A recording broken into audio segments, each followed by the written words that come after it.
Hi అండి అందరికీ welcome to Ammu kitchen world. అందరు ఎలా ఉన్నారండి? నేనైతే చాలా బాగున్నానండి. మీరందరూ కూడా బాగుండాలని మనస్ఫూర్తిగా కోరుకుంటున్నానండి. ఈరోజు మన వ్యూయర్స్ కోసం నేను ఎగ్ ఫ్రైడ్ రైస్ చేద్దాం అనుకుంటున్నానండి. ఈరోజు ఈ వీడియోలో నేను ఎగ్ ఫ్రైడ్ రైస్ ఏ విధంగా చేసుకోవాలి అండ్ అదే విధంగా ఎగ్ ఫ్రైడ్ రైస్కి కావాల్సిన ఇంగ్రీడియంట్స్ ఏంటో చూపిద్దామని చెప్పి ఇలా మీ ముందుకు వచ్చానండి. మరెందుకండి ఆలస్యం, వీడియోలోకి వెళ్ళిపోదామండి. ముందుగా ఎగ్ ఫ్రైడ్ రైస్ చేయడానికి కావాల్సిన పదార్థాలు ఏంటో చూసేద్దామండి. సన్నగా కట్ చేసి పెట్టుకున్న ఉల్లిపాయ ముక్కలు, పచ్చిమిరపకాయలు, కరివేపాకు, కొద్దిగా కొత్తిమీర, పుదీనా, టమాటా ముక్కలు, వెల్లుల్లి రెబ్బలు, జీలకర్ర, కోడిగుడ్లు, ఉప్పు, టేస్టింగ్ సాల్ట్. ముందుగా మిక్సీ జార్లోకి మనము రుచికి సరిపడినట్టుగా కారాన్ని, పచ్చిమిరపకాయలు వేసుకోవాలండి. అలాగే వెల్లుల్లి రెబ్బలు, 2 మిరియాలు కూడా వేసుకొని ఈ విధంగా మనము ఫైన్గా పేస్ట్ చేసి పక్కన పెట్టుకోవాలండి.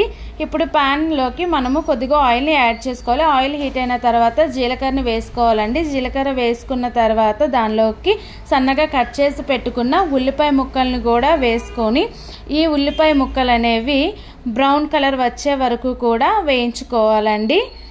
ఉల్లిపాయ ముక్కలు ఈ బ్రౌన్ కలర్ వచ్చే వరకు వేయించుకున్న తర్వాత దీనిలోకి మనము పేస్ట్ చేసి పెట్టుకున్న పచ్చిమిరపకాయలు, వెల్లుల్లి రెబ్బలు, మిరియాల పేస్ట్ని కూడా మనము ఇందులోకి యాడ్ చేసుకోవాలండి. యాడ్ చేసుకున్న తర్వాత ఈ మిశ్రమం అనేది పచ్చివాసన పోయే వరకు కూడా దీన్ని మనము ఈ విధంగా వేయించుకోవాలండి. ఈ విధంగా వేయించుకున్న తర్వాత దీనిలోకి కొద్దిగా కరివేపాకును కూడా యాడ్ చేసుకోవాలి.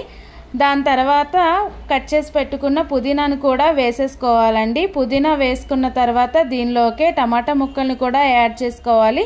టమాటా ముక్కలు ఉడకడం కోసం కొద్దిగా సాల్ట్ని యాడ్ చేసుకోవాలండి. సాల్ట్ని యాడ్ చేసుకొని ఇగోండి ఈ విధంగా పచ్చివాసన పోయే వరకు కూడా టమాటా ముక్కల్ని వేయించుకోవాలండి. ఇలాగ టమాటా ముక్కలు అనేవి సాఫ్ట్గా అయిన తర్వాత దీనిలోకి కోడిగుడ్లను కూడా మనము యాడ్ చేసుకోవాలండి. ఈ కోడిగుడ్లను వేసిన తర్వాత ఒక 2 నిమిషాల పాటు ఇదే విధంగా దీన్ని వదిలిపెట్టేయాలండి. దాని తర్వాత మనము వీడియోలో చూపించిన విధంగా కలుపుకోవాలండి. కలుపుకున్న తర్వాత ఫైనల్లీ ఎగ్ కర్రీ అనేది ఈ విధంగా ఉంటుందండి.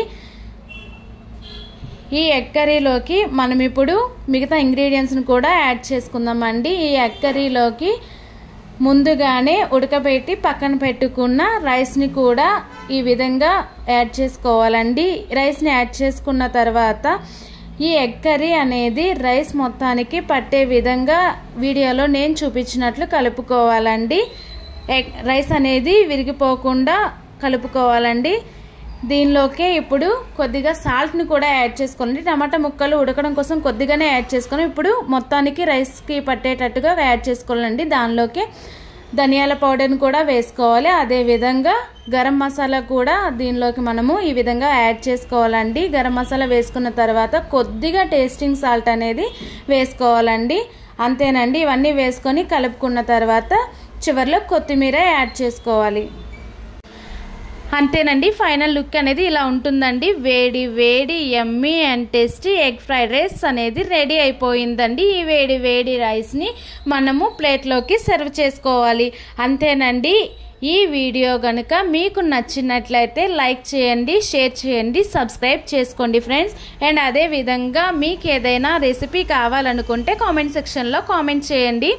మరెందుకండి ఆలస్యం, వీడియోలో నేను చూపించిన విధంగా మీరు కూడా నాలా ఒకసారి ట్రై చేసి ఎలా వచ్చిందో కామెంట్ సెక్షన్లో కామెంట్ చేయడం మాత్రం మర్చిపోకండి ఫ్రెండ్స్. సబ్స్క్రైబ్ చేసుకోండి.